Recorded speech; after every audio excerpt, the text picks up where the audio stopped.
we professional? No. Why would we want to make things good?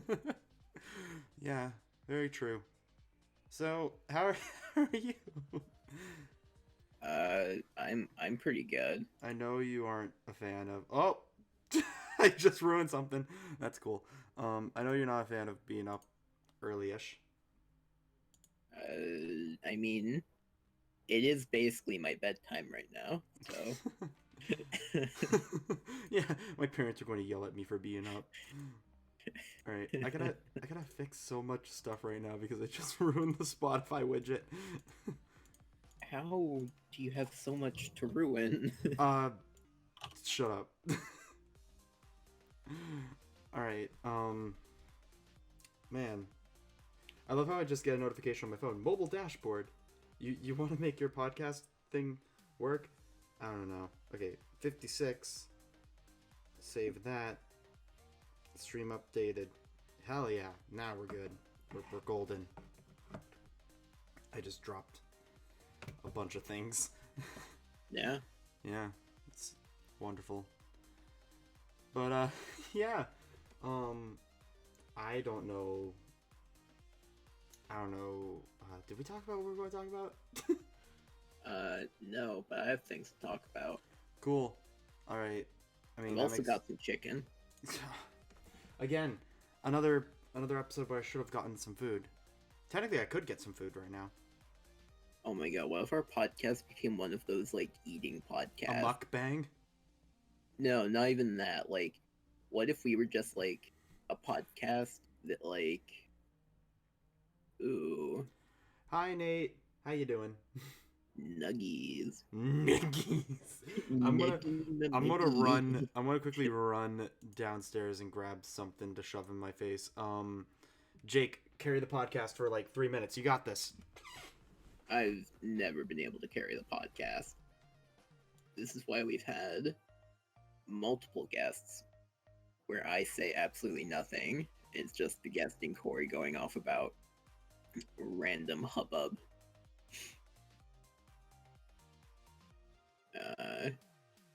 So yeah.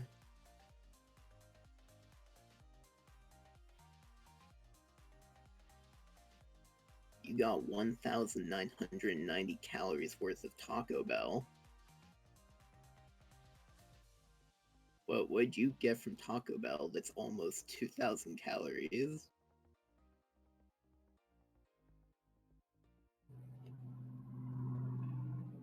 Vroom vroom.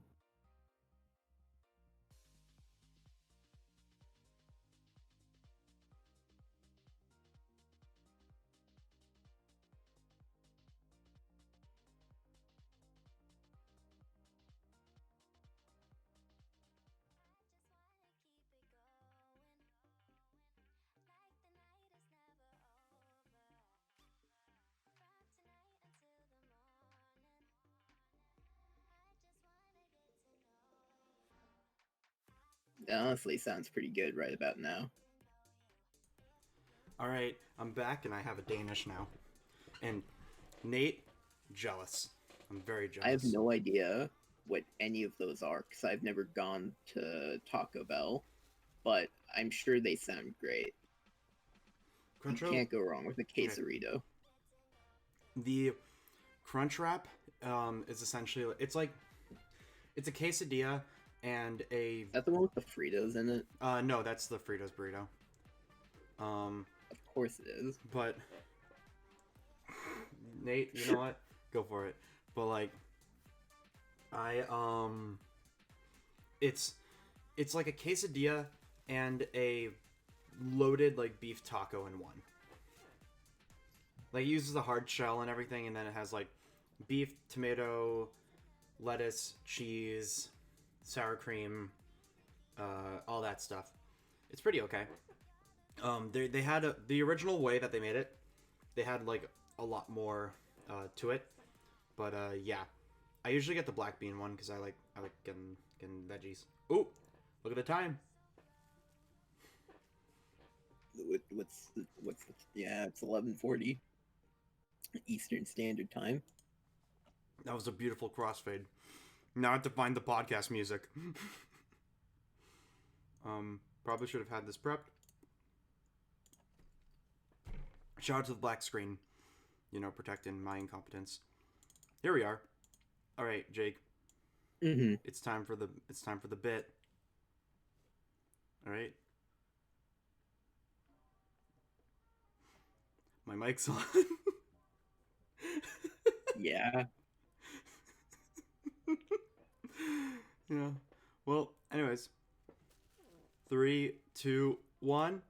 Oh, I went to the wrong screen.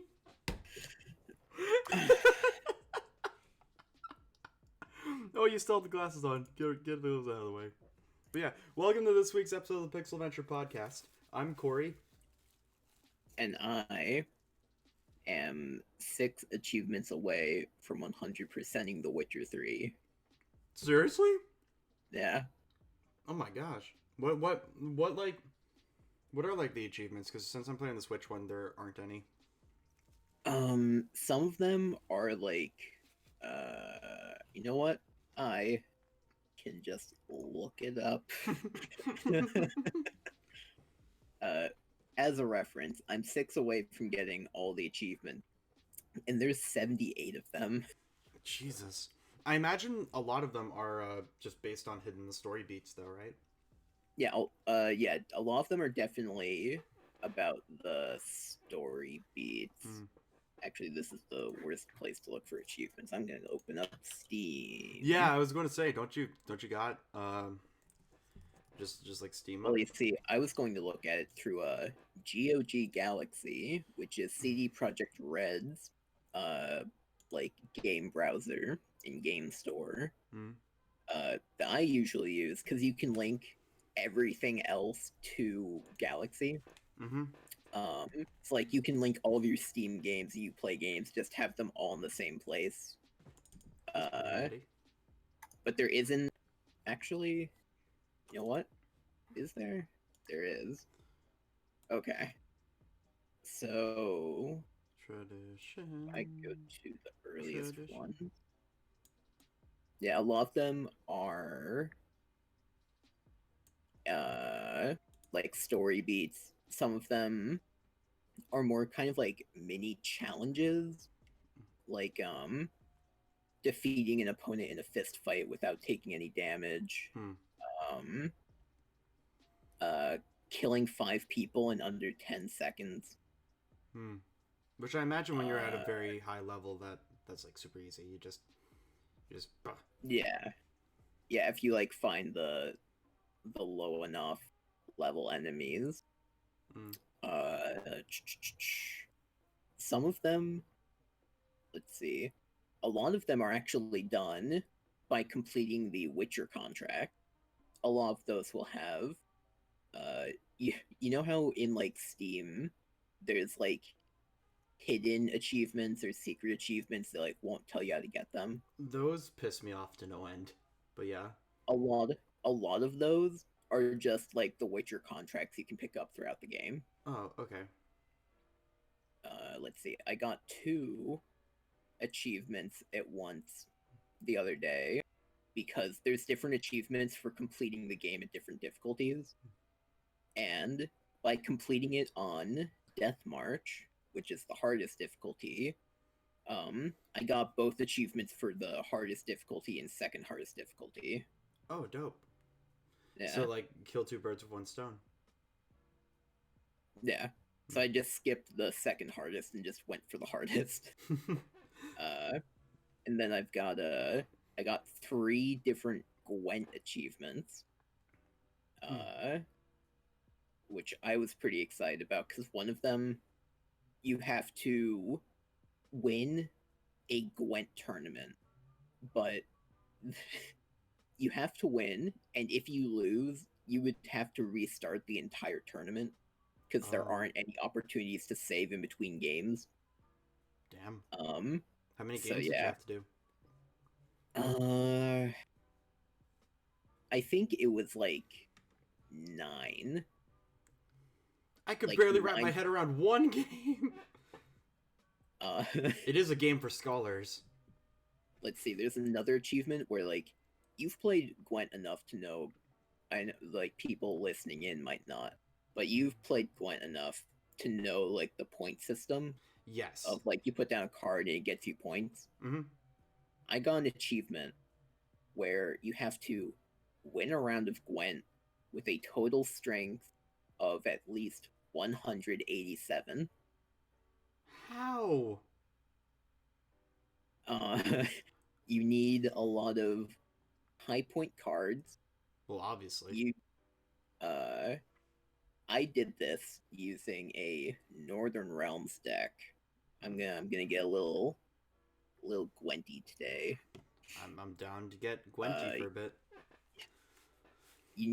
I used a Northern Realms deck, and what makes them unique is they tend to focus on the siege weaponry with the particular hero ability or the leader ability of giving myself a free um a free horn that allows the stats of my siege row to be doubled, and I combine that with 2 catapults, which uh, are a standard 8-point card.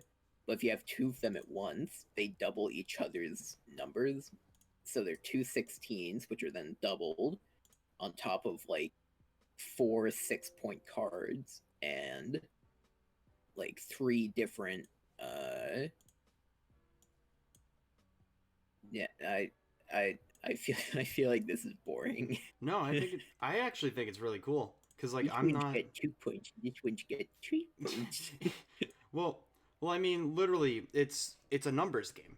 It's about multiplying your numbers and like getting the higher between the two without like expunging your entire deck, Oh yeah, which I because think is like fun.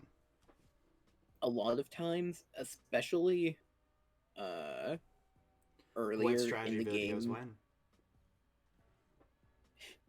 dude, I could give. Here's the thing. Mm-hmm.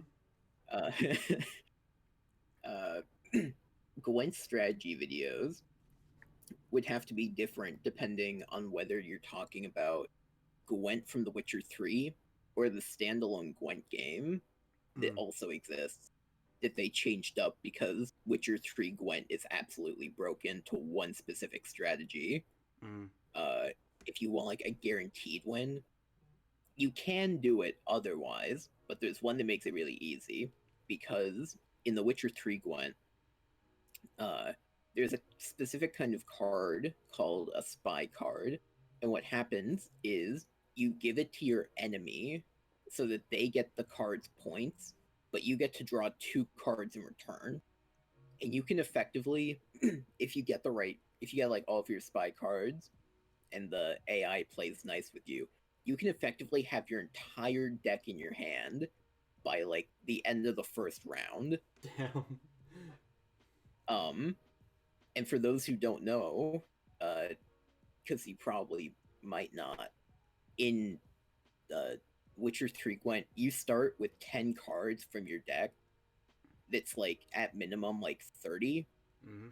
And like you don't draw more cards for the most point. Like you don't draw more than those 10 cards. So being able to draw your entire goddamn deck is like literally the most broken thing.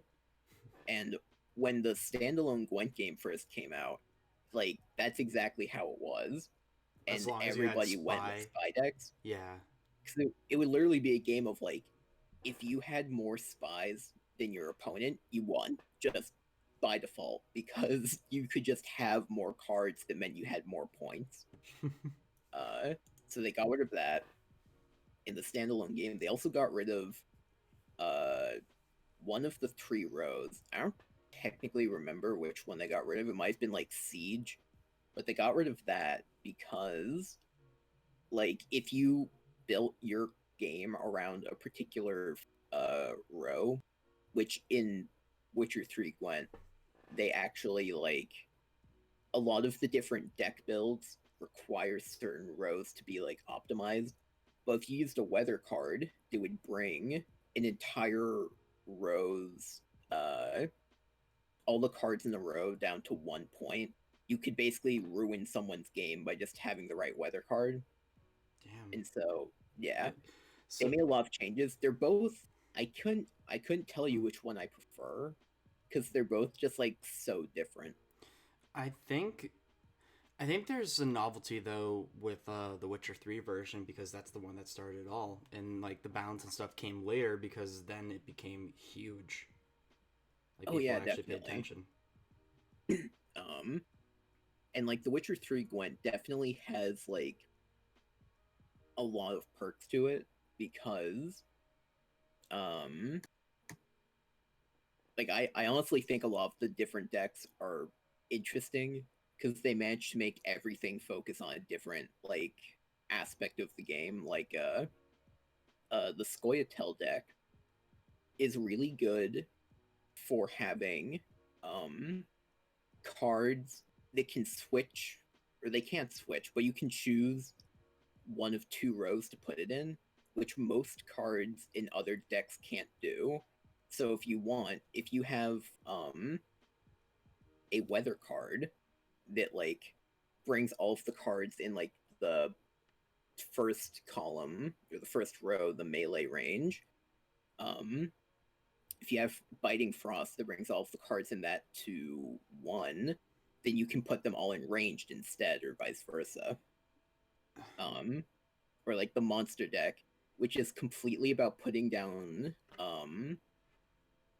rally cards, where when you put down one rally card, it calls all the duplicate cards to the board. So you put down like one ghoul, and then like the three other ghouls in your deck go onto the board with you for the cost of that one card. And you can just completely swarm uh, the enemy with cards. The thing that like kind of it made me a little confused when I first played it, and that's why Mm-hmm. I lost my first game was that I didn't understand. So with a lot of other card games I've played, like Magic and Hearthstone and stuff like that, like you directly attack. In this game, it's all about just building numbers and like making it harder for the other side to build numbers. Yeah. And it's like passive in that sense, and that's really like it's really intriguing because you see all these games are built around like attack the opponent, get their health down, like Mm-hmm. reduce the cards and everything. And now you have this, which is just literally mind games and numbers. Mind games, numbers, and like more of like a puzzle than like an actual fight. Hmm. Because like you're building up your numbers, and that's it. You're building yours up, you're lowering theirs, and like you can, you know, kind of attack the opponent because there's a card called Scorch, which gets rid of the highest point value card on the board. However, if you use that and one of your cards has the highest point value, your card will get destroyed. So you have to be really careful when using that card. Yeah. So you have to know that it's the right time and the right situation. It's not like literally when I play Hearthstone, I just spam cards because Yeah. like you could half the game. Like I know a lot of people are like, there's a lot of strategy to it. I can't get into the strategy Yeah, because I can't figure out the game either. dude, all I do is just I throw things down. I cast fireballs sometimes, and half the time I win, half the time I forfeit. Anyways, like Ryan will like ask me to play sometimes, and he'll give me a deck that he's built, but not tell me how to use it. So I'll just kind of like dick around with it and you, not know what to do. yeah, no, I literally like Kevin and I used to play a lot of it together, and I would do the same exact thing where I would just have a deck, and like he would help me build it and be like, okay, this is strong with this. This synergizes. You gotta use this with this if you get that. And I'm like, cool. I'm gonna spawn. I'm gonna spam the one where you get a boar when you play it too. Like like uh, I can appreciate a lot of card games. It's just I have a very hard time getting into them. dude, with how much I've coached you on, I haven't even coached you. I've just rambled to you about like the combat and different parts of the game. I would gladly coach you. on I how mean, to play Gwent. I'd be so down. You helped me with Shovel Knight with the King of Cards DLC with that Yeah, I card game. did. And I did help you. honestly, that card game is so much fun because the way it works is that okay, Unlike Gwent, it's a baby card game for babies. oh my god, like it literally okay, literally they made a really fun card game from like the basis of like a platformer where so the Mhm. whole the lore of the of this of the game for that DLC is instead of like you do fight bosses and stuff, but the focus is shifted away from that to actual card games. And you get a deck, and the whole idea is there's a set amount of gems on the board, and whoever controls all of the gems at one time, or if the board is full, whoever has the most wins. And cards are able to push each other out of the way in certain directions, can't be pushed in others. Some have special abilities, others are useless. But like it's just a lot of fun. But I the AI gets very difficult towards the end of the adventure. So I literally grabbed my phone and I did like a camcorder like let's play to have Jake coach me on what to do with the cards that I had. Yeah, And literally you won in a card game that I was trying to beat for like an hour. yeah. But yeah. So there's something that you touched on a little earlier when we were talking about like, you know, you completing The Witcher, and it's something that I actually kind of want to talk about. Oh, Hidden achievements on Steam. I yeah. understand the idea behind them where it's like, oh, it's like, you know, a cool secret that only a handful of players figure out. And like once Oh, I don't understand them. I yeah, no. don't. Well, okay, I understand the aspect of where it's like, oh, cool, secret, whatever. But like, here's the thing for me. I like to try to get as like I don't have the time to complete things 100%, but I like to try to get close. And that does not let me get close because half the time it's like very specific like developer jokes or whatever or like whatever. And so I just end up going online looking up like what the hidden achievements are, or you can even look in like the forums that they have on Steam and just get it from there. And like I understand where it's like, oh, if it's a joke achievement, like maybe not have that be like, you know, displayed for everybody, but also like you could just make the achievement sound very vague. And so when it does finally happen, you're like, oh my gosh, that's you know, it's funny. Like, like the thing is, today you can just search for a game's secret achievements. So Yeah, like, there's not even really a point to make it a secret, and like, that's like the uh, whole thing with Easter eggs with games and stuff like that. Like I love them, but literally like you don't have to go out of your way to find them anymore because the moment a game comes out, you'll see hundreds of videos on YouTube where it's like, here's all the secrets from this game, here's all the references, this is what they mean, this is like all that. And it's like whenever a game comes out that I'm interested in playing, I can't go online and look up stuff about the game because then I feel like a lot of the initial experience will be taken away from me. like I need 6 achievements to get all of the achievements in The Witcher 3, and 4 of them are secrets. Hmm. And I've tried looking them up to see like what they are that I still need to get, and I could not tell you which ones I still need to do. Because like I'm looking at the list and I'm like, but I've done all of the secret achievements. Because they're all like the contracts. Yeah. So like I even remember like most of them that I had to do. So I don't even know which ones I'm missing. Yeah. Did they like add more to the game as time went on, or? I don't think so. Even if they did, I don't know why I wouldn't be able to pick out like which ones I haven't done. Like I've done like a side by side comparison of like, okay, this is a secret quest, I have the secret quest, this is another one, I have that one, here's another, I've done that. Like I can't even point out like which ones I haven't done, and I've gone like item by item down the list. Hmm. What if it's like something really, really stupid, or like where as simple as slap a chicken? It's like I I love how you're joking about that, that is but one. Is that one? you're not as close as you think you are. but you are surprisingly close in another way. There's a I'm quest Mhm. called Murder. Oh, is it kill a cow? Yes, but let's see. I just Because it's literally murderer. I'm trying to remember. Yeah, See, sit it's down in in a chair in a certain place at a certain time. I mean, that's there's a lot of games that have that. Like, I mean, hell, you look at like GTA 5 and how literally there is like, you know, those secrets where it's like you have to be there at like 3 a.m. in game time at this specific spot, and if you go any closer, then you miss it, and it's like you you can get murderer as an achievement by killing 20 cows at once. at once. Yes. How do you get that? Well, Oh my you gosh. find a bunch of cows. You Hi, can turtle. figure out the rest. Imagine not being on time. Uh, but yeah, man.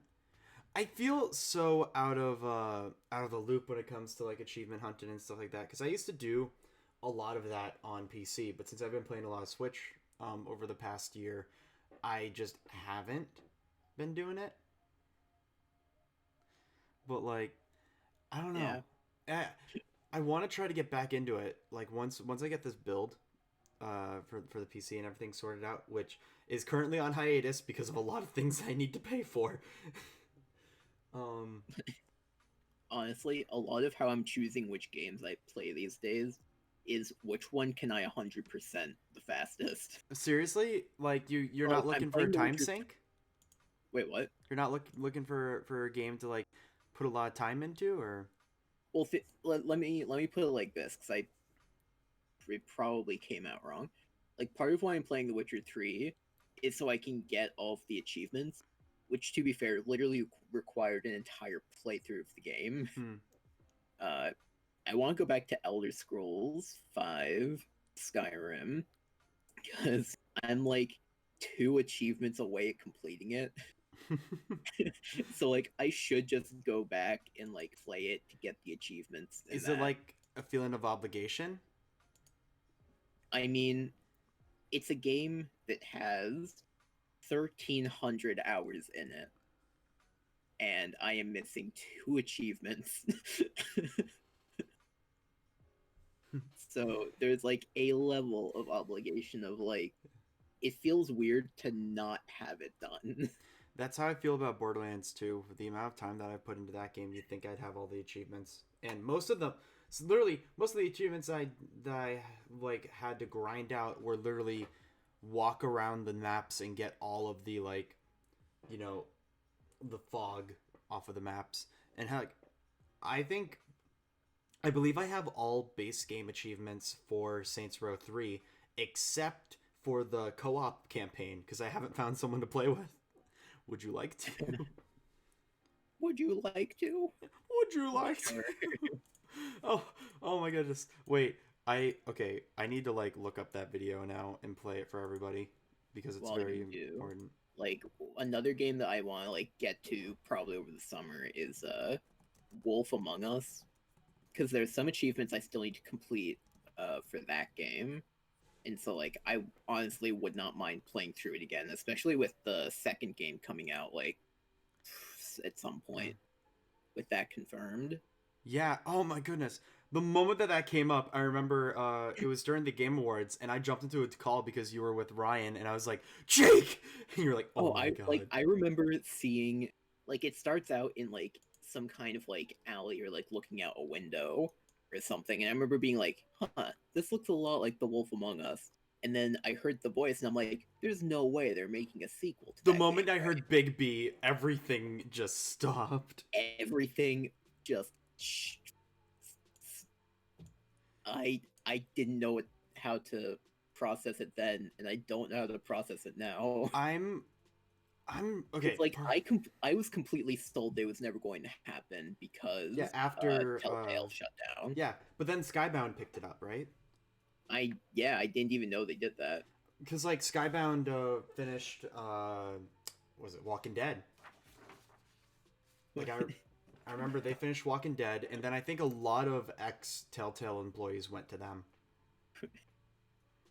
Please, would you please play multiplayer of Saints Row with me? please, please, Jakey, please. But That's what you sound like. here's an important audio clip for everybody. Have you ever heard the sound of a rubber ball breaking a window? Would you like to?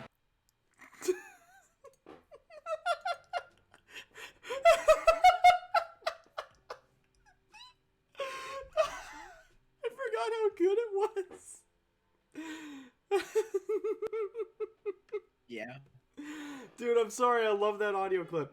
That one, and there's a bass boosted one that's also really funny. And usually I don't like bass boosted memes, but that one's pretty good. I bet it was a super funny sound bit. Jake! Not that I would know. Jake! Yeah. You've heard it before, and here you go. Here, I'll give you the link so you can listen to it and remind yourself of how perfect it is. Look at that pose. Alright, that one. Yeah, look at that man. What a man. Robbie Rotten. Rest in peace. Stefan Karl Stefansson.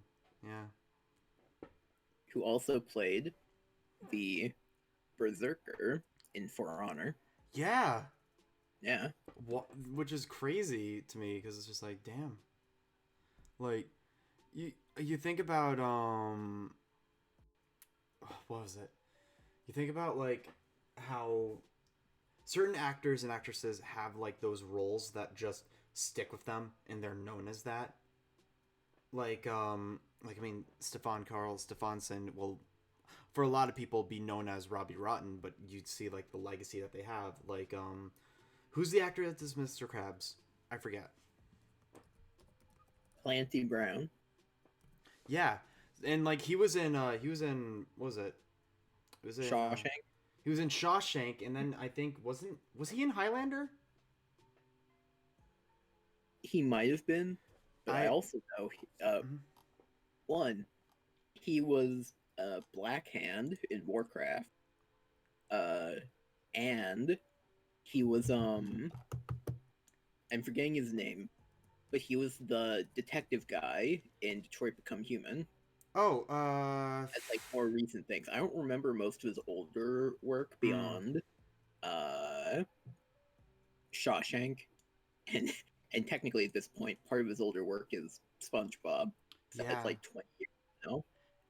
Which is wild Uh, to me. yeah.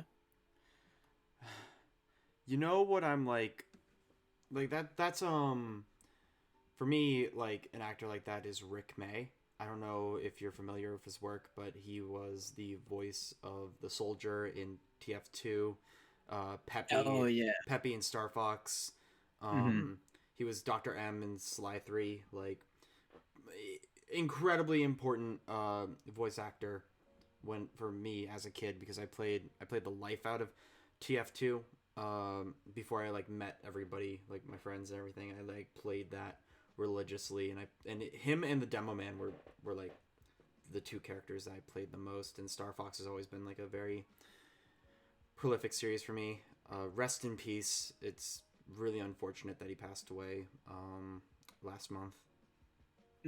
Because like, man, I remember because I actually rarely go on to like subreddits for specific games, but I went on to the Team Fortress 2 one, and you just see all of the outpouring love and support for his family, people raising money for his funeral, and like tributes, and Valve putting in a statue of the soldier in every single map.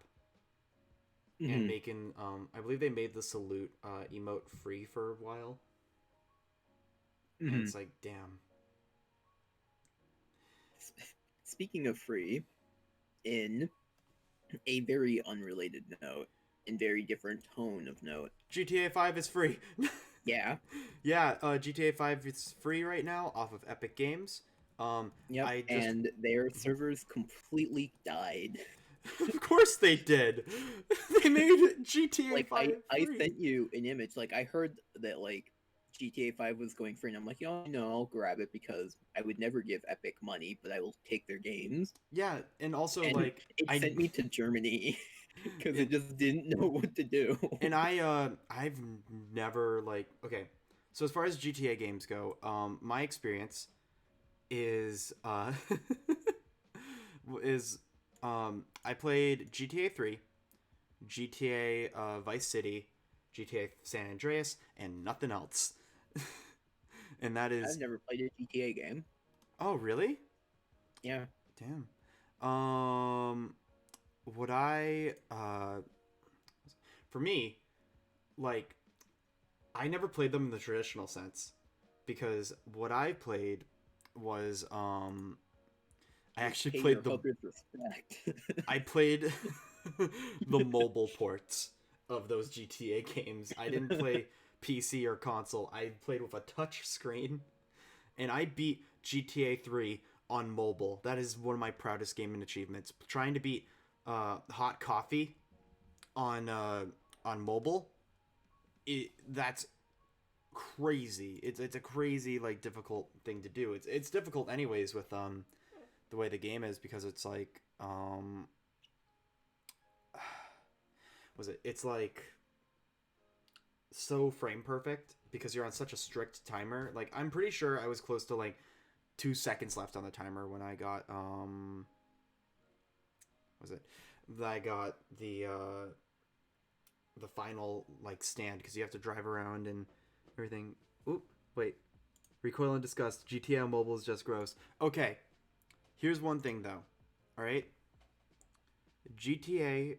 As far as oh, okay, that is a legitimate way to play GTA though. A lot of people try to do a pacifist run where they try to go through and kill as little amount of people as possible. Drive with the speed limit. Obey traffic signs. All that. That is a way to play. I've done that with Saints Row 4, which is hilarious because that's the game where you get superpowers and makes vehicles obsolete. But I did it as like a little self-imposed challenge. But Nate, in defense of the mobile ports, one of the ones that I played was Chinatown Wars, which was a DS title, which already had a lot of touchscreen incorporated stuff. And I argue that Chinatown Wars is my favorite because it's top down, so it's reminiscent of the older games, and it's not just like a nostalgia thing of like 1 and 2, but it's more about just I like the feeling of like the world being like a compact sandbox. Like I'm fine with like third person games. I mean, I play them all the time, but it's nice to have that like moment, of like going back and playing that. Plus, I played a lot of Retro City Rampage before that, so it was really nice to jump to that. You know what I feel like is kind of weird? Hmm? I couldn't tell you the last time I bought a game. You know what? That makes sense though. With like the stream of free games that Epic has been giving out, as also just like the backlog that you have, like that's not too surprising. Like between the free games Epic's been giving out, Humble Bundle will give out free games. Steam occasionally hands out free games. I haven't checked Humble Bundle in a long time. There's a lot of like indie developers, like the one-man team developers, who will like release their games like for free occasionally as just like little like side things of like, hey, like I just made this game, like come like check it out. And again, like my backlog of literally 300 games.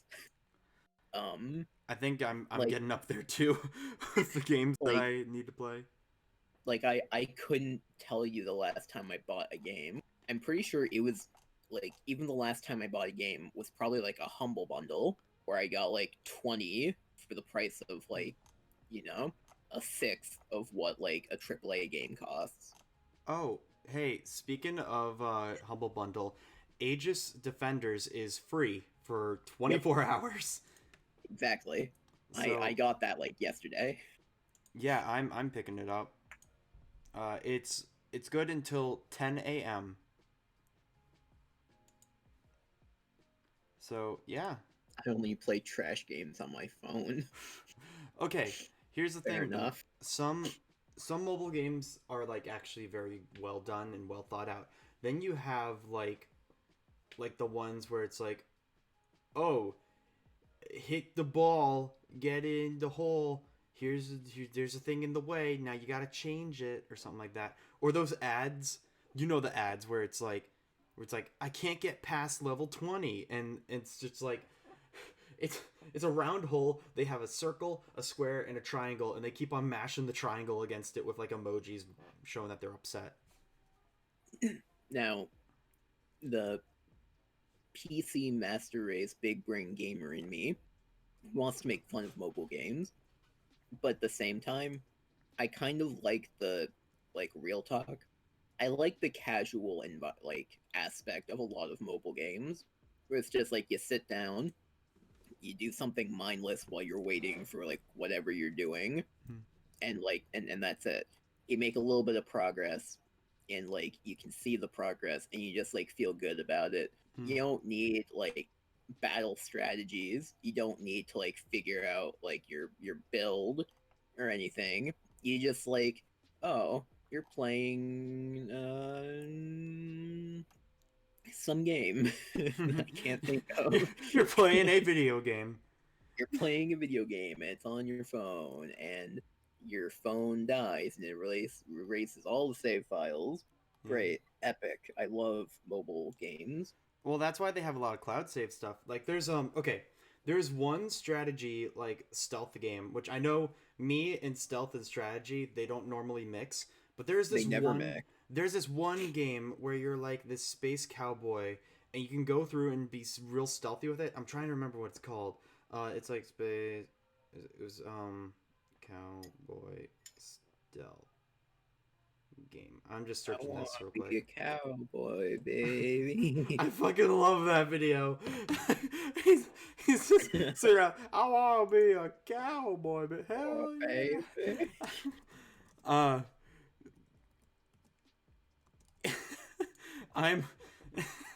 I'm looking it up right now, so I can send it to you, dude. It's so good. Okay, I'm playing it right now for the podcast.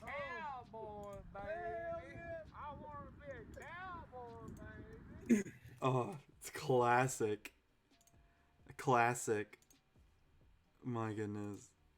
All right. I need to find it though. It was Space Pioneer? No. Oh my goodness.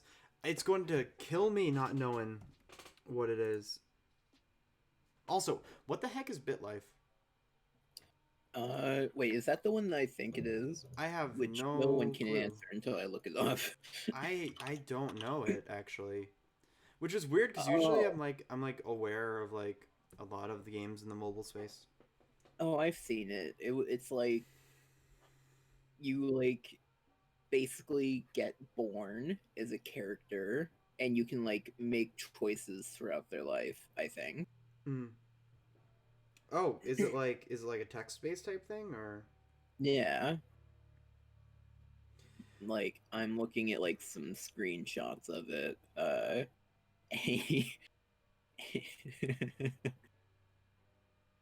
A bully at school tells you that you smell like shrimp scampi in front of your classmates. What will you do? Assault him, report him to the teacher, do nothing about it.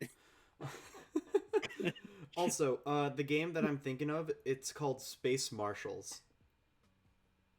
It's so much fun. It's genuinely fun. And like usually I hate stealth type games, but like there's enough strategy in it that it feels really nice. The controls are actually very intuitive. And also, Nate, to answer earlier where it's like the problem with touch controls, I had a Bluetooth controller that had like a little thing that you can slot in your phone, and once you connect it to the app, it has a bunch of support for different applications, and so I just used that. Like I used that for Shadowgun Dead Zone, which pretty much was just it was Gears of War mobile, for like the multiplayer, and it was a lot of fun until you get into a lobby where people spent $15 to get like the railgun early, and that wasn't too much fun. But it was a quality game. I played the crap out of that out of my Nvidia Shield. But yeah, I don't know if I could get into something like BitLife or even like The Sims, because my life is already pointless but still addicting. Jake. Jake. I've been waiting to make that joke for a little bit. I can tell. That's so wow. I'm taken back. I'm taken back a little. Yikes. Yeah, just as Turtle says, it's pointless, but still great, just clicking through and wasting time. But honestly, I legitimately recommend Space Marshals. I believe it's $5. I picked it up when it was free. I think it might be on PC. If so, then I'd say more of a reason to pick it up. Also, Jake, one thing that I realized as I claimed my my copy of GTA 5, they gave me $10 to their store, and there's a lot of games that are under $10, so I could get another free game.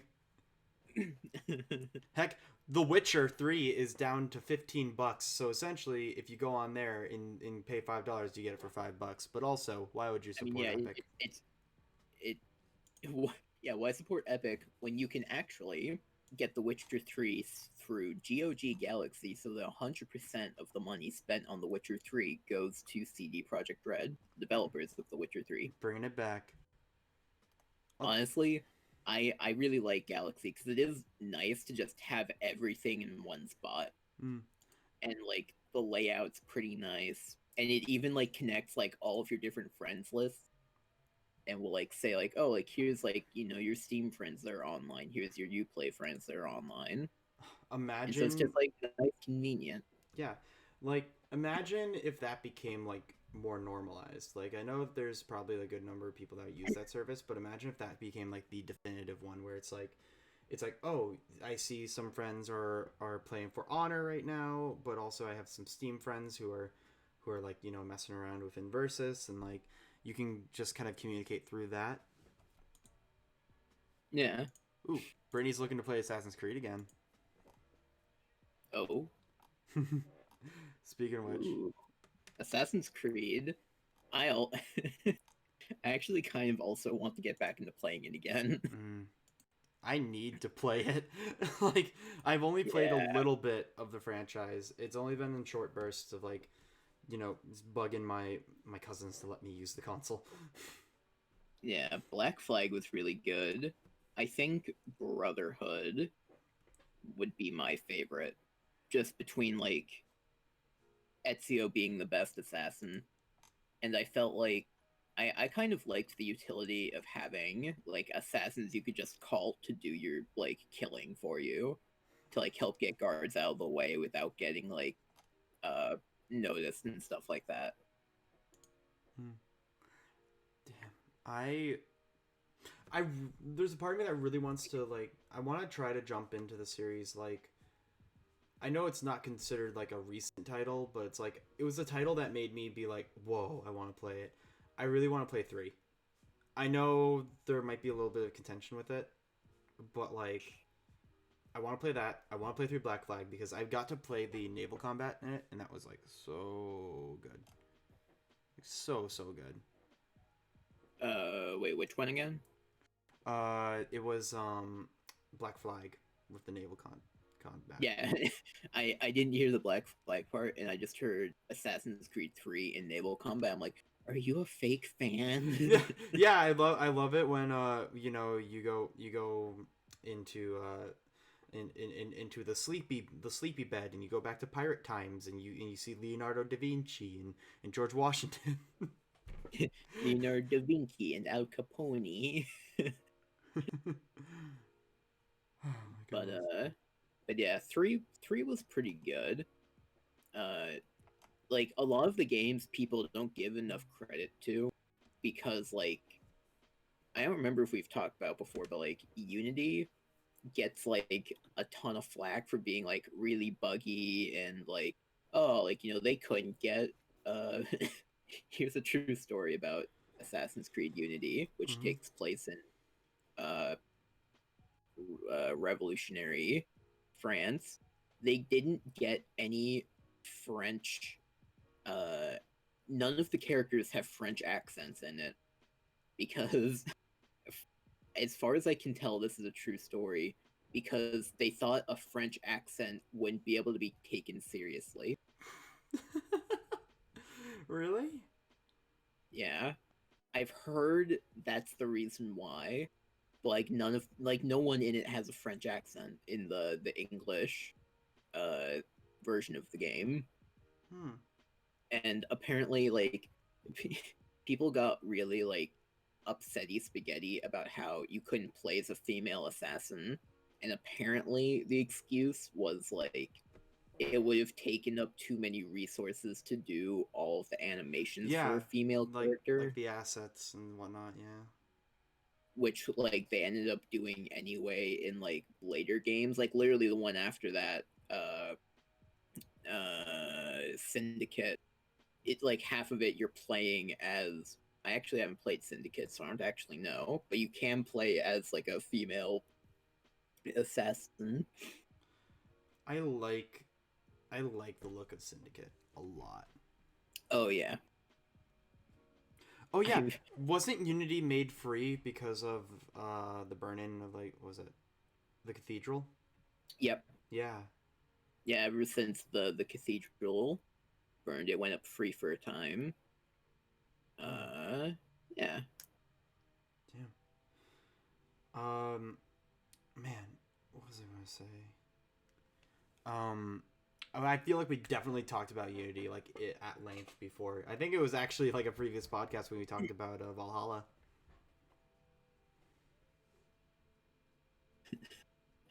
The assets.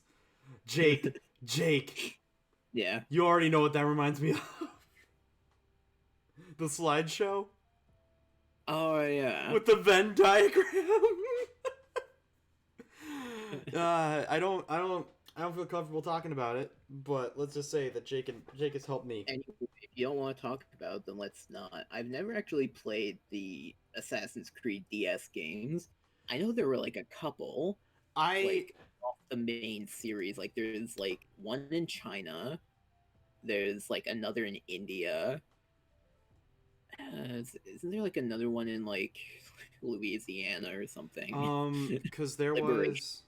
Here, I'm going to quickly look up the DS ones. Assassin's Creed 2 Discovery was one of them, which I actually remember playing a little bit, and it wasn't too bad. It was like a. It was a 2D platformer. It wasn't too it. I'm trying to think of the best way to describe it. It's it wasn't horrible. It wasn't a bad version. It was just very different from that original kind of thing. Which one? It was Assassin's Creed 2 Discovery, the DS one. Oh yeah. Then there was a port of the first one. Then there was Altair Chronicles. And I don't remember the rest from there. I feel like there was a 3DS title. Lost Legacy. Let's see if I'm remembering the right thing, and I don't think I was. Assassin's Creed Lost Legacy was a Assassin's Creed game that was being developed for the 3DS, but then got canceled. Because it would have featured Ezio as the main protagonist again, but yeah, the game was just was dropped. Yeah, which is Let's see. saddening because I would love to see an Assassin's Creed game that works with handhelds or something like that. Which I know handhelds are kind of are being pushed out of the picture with the Switch trying to blur the line between that, which in that case, hey, Ubisoft, you want to make a port that's not horrible of Assassin's Creed so I can play it? Literally, this is how much faith they have in their ability to port them, is that they've started bundling the Assassin's Creed games together, where you can get, I believe you can get Unity and Black Flag together. Probably, yeah. And it's like $15. And part of me is tempted to try to pick it up and see how it works, but I've just from the direct footage of like gameplay and stuff, I'm like, this is going to be infuriating. Like, I'd have better luck playing it on my computer, which is saying something. Mm-hmm. Which again, okay, not knocking the people who they hired to try to, like, you know, make the port work, but it's like, you think you learn from mistakes? Speaking of learning from mistakes, it sounds like Nate's going to be spending too much money on Humble Bundle. Oh no. But it's going to be saving even more by buying through Humble Bundle. Yeah. Well, Jake, I was glancing at it, and there is a multiplayer with friends bundle, which actually might help out, because I've been trying to find like new games for us to play, and one of them was a game that I played like a long time ago, and this will probably be the last thing that we talk about, unless there's anything else you want to say. I have one quick side thing to say about Assassin's Creed before we go. Go ahead. Assassin's Creed Embers is an underrated animated short film that I feel like doesn't get talked about enough in Assassin's Creed circles. What is that? I haven't heard of it. Assassin's Creed Embers, I think it's like 20 minutes. Is it like a fan project, like the Uncharted fan film? No, it's legitimate, I'm pretty sure. It's an animated short film. And it's literally like the end of Ezio's like story. And it's him as like an even older man than he was in Revelations. Damn. Yeah. And like it's actually like a pretty like just good short film about like the end of Ezio's like career. Yeah. That actually is really dope. I'll have to take a look. I recommend it to anyone. Like, you can just find it on like YouTube, and it's just like a 21-minute like short film following the end. Yeah, like I don't know what else to say without like spoiling it. Yeah. Like, there's not like a ton to spoil, but yeah, it's pretty nice. Some of the people who like really like it do like theory crafting for it of like the very end and like what it like means, but there's it's just like a nice short thing. It's like, that's neat. That's actually like really good, and it has some pretty neat quotes in it. Dope. But just as like the last thing, so since we've been looking at I've been looking at like multiplayer games, because seeing how the world is, it's I want to find nice fun things to do with friends, and one of the games that I found and actually remembered was, I believe, I'm gonna look at the game's name as I say this so that I make sure I don't flub it. It is Robot Roller Derby Disco Dodgeball. Mm-hmm. I know you have some opinions on it, but before you share them, I would like to say I think it's a fine game. I paid $1 for it. It is not bad at all. Elite Dangerous is a good game. It's a good game. $10, that's fine. But it's super simple. It's just a dodgeball game, and you're playing as this robot. You fly around or run around the course, trying to hit each other. It's one hit kill kind of thing, depending on the game mode. And I think it's still a lot of fun. I think it's very hectic. If you get enough people all playing at once, I feel like it'd be a lot of fun.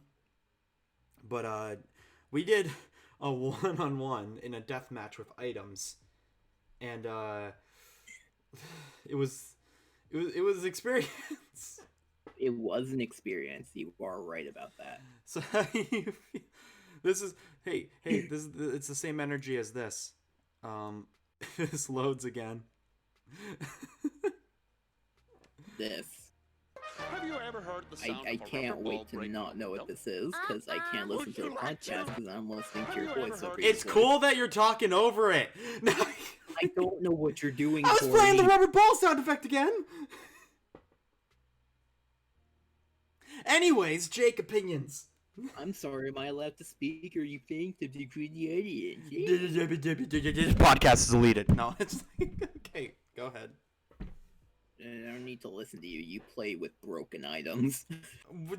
You say as you use the giant ball item. The giant ball isn't as broken as an item that curves the ball at the enemy that the enemy can't see coming at them because it doesn't play the curve for the enemy. That's what you sound like. You even agreed with me. Yeah, with no, the it's homing dodgeball. It doesn't show the dodgeball curving for the enemy. It's very dumb. It is just very goes, dumb. It goes straight until you suddenly die. I will fully admit that it is very dumb. However, that's one issue. Another issue is you're a robot that has the same weight as like 2 sheets of paper. So anytime you go off of any kind of ledge, or hell, if 2 polygons aren't lined up correctly, you're going flying and you can't control where you're going. You're literally just a flying target. Have you thought about Get Better? Have you thought about not having the balls restart and reset their position when people are near them? I'm to be honest, I feel like there might be an option to change that. That should just be a default. Nate, Dad and Dad are fighting. We both have alcohol in our breath and belts in our hands. This is not going to end well. But let's see. What else do I not like about the game? Well, okay. It feels slow. That's because of how it's very based on momentum. It is incredibly based on movement. We have to at least have one night where we're playing with Ethan, at least, so he can play with 2. Yeah. Jake. Like, I'm not usually a fan of, like, momentum-based movement, because I feel like you end up investing too much in trying to go fast that you don't actually go fast and, like, play the game. Yeah. For me, it's just a combination of it, where it's like, if I see a ramp, I'll boost, hit the jump, fly across the map, and then like with the ball, I'll look around, see if there's anyone. I'll try to predict the movement, and then I'll do that. The jumps I also hate because not only do you float in the air, so you can't like land anywhere. Like you just kind of have to hope the angle you're traveling in when you go off the ramp is the one you want to go in. Otherwise, you're going to be sorely disappointed because you can't move in the air. You can boost. You can boost in the air. You can. Oh, great! You can boost to go where you're going faster. No, the boost works based on where you're looking. It's never worked for me. Oh, really? No jump has been significant enough for the boost to really matter beyond having like a jetpack when you have like infinite airtime. Also, the jump does absolutely nothing unless you're on a ramp, which basically means you don't really jump at any point unless you're on a ramp. Because the jump will make you go like 2 inches off the ground unless you're on a ramp, and then you'll go like 5 inches off the ground. I don't know. I think for $1, it's harmless. It's harmless, but yeah. But at the same time, I don't think a cheap price could justify like a bad game. I don't care if it's free. If it's a bad game, then it's a bad game. Well, I wouldn't say this game's necessarily bad. Not that it's bad, I feel like there's like with the amount of content that's in there and the amount of principle, like a cheap price doesn't justify a bad game. Oh yeah. And it feels like a 2R triple D is like a fine. It's okay. It feels like an early access game when it's been out for like 5 years. Yeah, I will say, as somebody who has played the quote-unquote early access when it was released on like Game Jolt and everything, this is miles better than the way it controlled.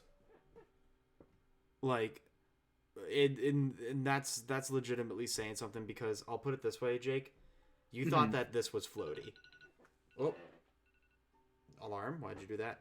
But I know it's floaty, and in the arcade game, arcade game mode, you can make yourself even more floaty by lowering the gravity. Jake, imagine that like arcade mode bonus thing, but imagine that's just the base game. That was what I played. It was not good.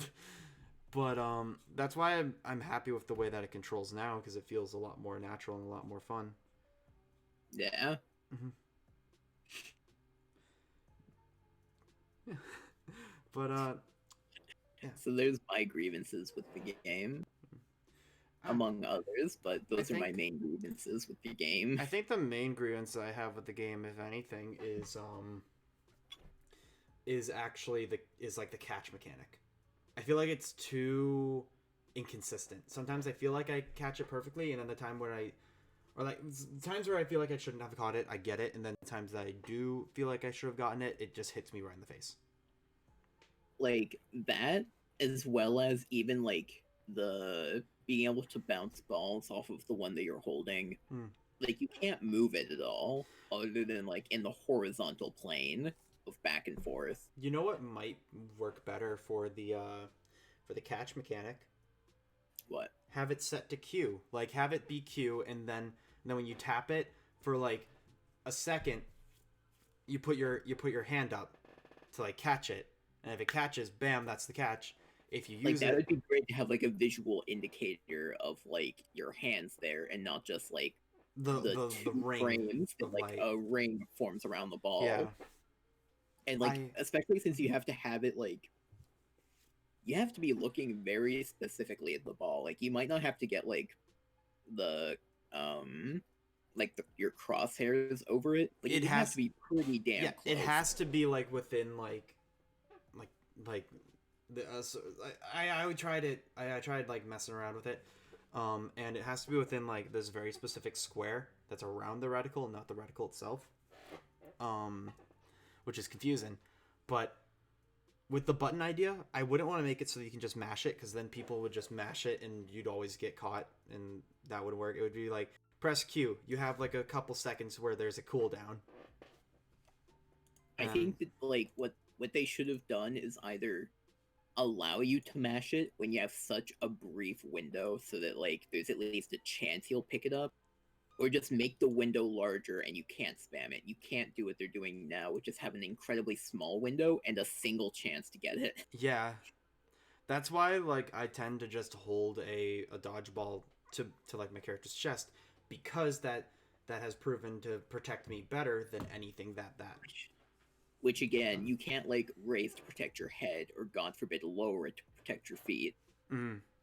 Like you might not, like you shouldn't be able to dodge balls from like directly above you or directly below you or behind you even.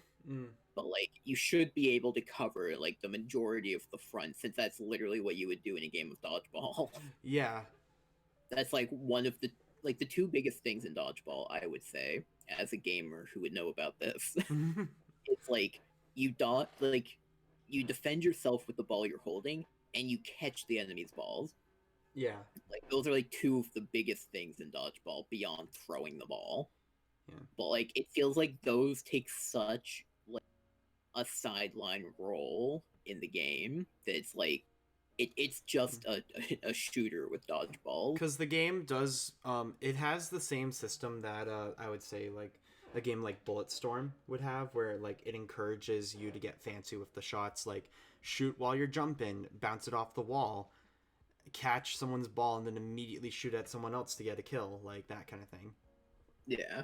Like it wants you to get fancy with it, and sometimes like when you're getting used to the controls and everything, it's very hard to get fancy with it. You're just trying to go like literally up close to do a straight shot.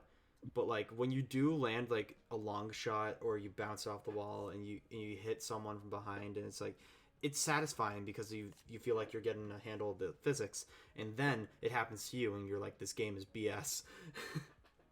Yeah, that happens, and then you throw a ball at someone. It's supposed to be like a long shot from across the map, and then you die because the bot caught it. Yeah. And it's like, what even happened? I haven't had a bot catch a single ball against me yet. Lucky you. Because like I usually tend to bounce them low, or like if I do bounce them high, I purposely do it where it's like I shoot straight at the ceiling, move out of the way. They get hit because they're running to grab another ball that's behind me. I don't bounce them because most of the time when I try to bounce them, it bounces off of like something else next to it, and then it's Mm. no longer a ball that can hit people. Yeah. They just catch it and throw it back at me. Well, anyways, is there anything else you'd like to share about about the world as I skip the song ahead? uh, no. All right. Well, hey, thank you so much, everyone, for coming by for this week's episode. The VOD will be up on YouTube tomorrow afternoon. It should be. I want to make sure I set the settings correctly this time. Make sure for this week, Corey. I'm sorry. I made a big dumb, and that's fine because we encourage stupidity. But No, yeah. we don't. What do you mean? Look at our podcast. I don't encourage stupidity. I'm just accepting of stupidity. I tolerate it, so it's fine. Yeah. All right. Well, hey, thank you so much for listening, and we will see you next week. Yeah. Do. It's still doing the music. I didn't skip it far enough forward. I think this is the last loop.